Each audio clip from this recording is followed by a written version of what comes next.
Brought to you by Agilus Diagnostics.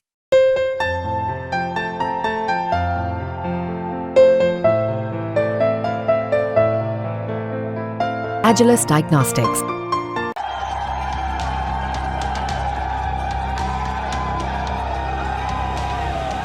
भीड़ का ये सैलाब देखिए। लोकसभा चुनाव के बाद किसी नेता की रैली में इतनी भीड़ पहली बार दिखी है। तस्वीरें राजस्थान की हैं, जहां कांग्रेस के राष्ट्रीय महासचिव और राजस्थान के पूर्व डिप्टी सीएम यानी कि सचिन पायलट जयपुर ग्रामीण के जमवारामगढ़ में एक कार्यक्रम में पहुंचे थे। पायलट जहां भी जाते हैं वहां भीड़ खुद ब खुद इकट्ठी हो जाती है।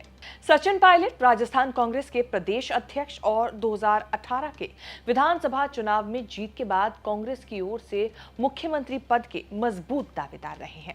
हालिया लोकसभा चुनाव में बीजेपी का क्लीन स्वीप का सिलसिला टूटने के बाद पायलट का कद पार्टी में और ज्यादा बढ़ा है और शायद यही वजह है कि उनको लोग इतना पसंद भी करते हैं। राजस्थान की 25 में से 8 सीटों पर कांग्रेस के उम्मीदवार जीते थे।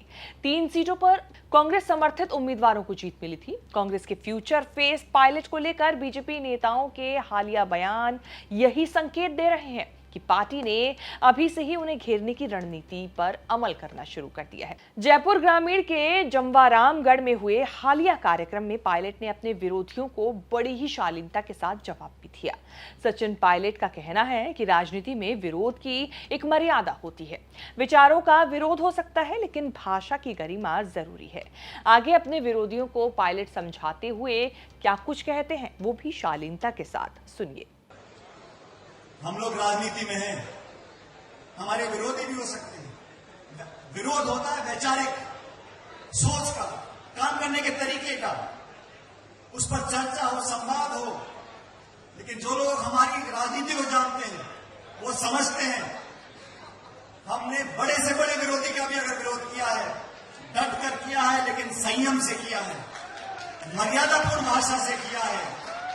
विरोधियों का सम्मान करना, अपने प्रतिद्वंदी को इज्जत देना, संयम और मर्यादा की सीमा को नहीं लांघना, ये हमारी राजनीति का परिचय है। अरे राजस्थान है साथियों, ये तो अतिथि देवो भव की भूमि है। जो भी आएगा उसका स्वागत है। प्यार मोहब्बत का इतिहास रहा है। वाणी में विनम्रता रखनी चाहिए, लोगों को सम्मानपूर्वक संबोधन करना चाहिए।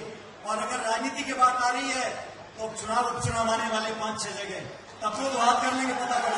बड़ी ही शालीनता के साथ सचिन पायलट ने जवाब दिया है बीजेपी के प्रदेश प्रभारी बनाए गए राधा मोहन अग्रवाल को। दरअसल हाल ही में राधा मोहन अग्रवाल ने पायलट के लिए जमींदोज होने का बयान दिया था, जिसके बाद पायलट के समर्थक सड़कों पर उतर आए थे और खूब विरोध प्रदर्शन भी किए थे। यहाँ एक बार भाजपा एक बार कांग्रेस। देखिए, ऐसा है, किसी जमाने में सचिन पायलट का गढ़ हुआ करता था। अब कहानियां बदल चुकी हैं। अब यहाँ के लोग सचिन पायलट को भूल चुके हैं और उनको जमींदोज कर चुके हैं। हमारी भाषा में कहते हैं ज़मीन में गाड़ चुके हैं। अब वो यहाँ का कोई बहुत बड़ा राजनीतिक व्यक्तित्व तो नहीं है। सचिन पायलट और अशोक गहलोत का ज़माना गया। सचिन पायलट तब तक थे जब कांग्रेस में अशोक गहलोत थे। अशोक गहलोत गए, साथ में सचिन पायलट भी गए। सारा गुर्जर समाज इसके आसपास का हमारे पास है, सारा मीना समाज हमारे पास है, सचिन पायलट के पास। अभी आप देखिएगा, जब चुनाव की घोषणा होगी तो हम लोग चुनाव के लिए आएंगे। ऐतिहासिक मतों से हम लोग इस विधानसभा को, देवली न्यारा विधानसभा को जीतेंगे। फिलहाल राजस्थान में राधा मोहन वर्सेस पायलट की जुबानी जंग चल रही है। पायलट विरोधियों के निशाने पर क्यों है, ये जान लेना भी जरूरी है। दरअसल राजस्थान की 6 विधानसभा सीटों पर उपचुनाव होने हैं। उनियारा, दौसा, खिवसर, चौरासी, झुंझुनू और सलूबर, इन 6 में से 5 सीटें विपक्षी दलों के पास थी।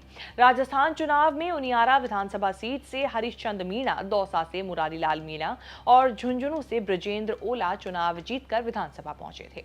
अब सांसद बन चुके इन तीनों नेताओं की गिनती पायलट समर्थकों में होती है। पायलट समर्थकों के इस्तीफे से रिक्त हुई यानी खाली हुई इन सीटों के उपचुनाव में कांग्रेस से ज्यादा सचिन पायलट की प्रतिष्ठा जो है वो कहीं ना कहीं दांव पर लगी हुई है, क्योंकि ये तीनों उनके ही समर्थक थे जो अब सांसद बने हैं। पायलट के सामने अपना किला बचाने की चुनौती है। राधा मोहन अग्रवाल और दूसरे बीजेपी नेता जो हैं वो सचिन पायलट को क्यों टारगेट कर रहे हैं, अब कहीं ना कहीं समझा जा सकता है। लेकिन सचिन पायलट जब सड़कों पर निकलते हैं तो जिस तरीके से भीड़ उमड़ती है वो कहीं ना कहीं दिखा रही है उनके प्रशंसक कितने ज्यादा बड़ी तादाद में बढ़ते जा रहे हैं। आपकी इस रिपोर्ट को लेकर क्या राय है, कमेंट करके बताएं। इस तरह की खबरें आगे भी देखने के लिए बने रहे न्यूज़ तक के साथ।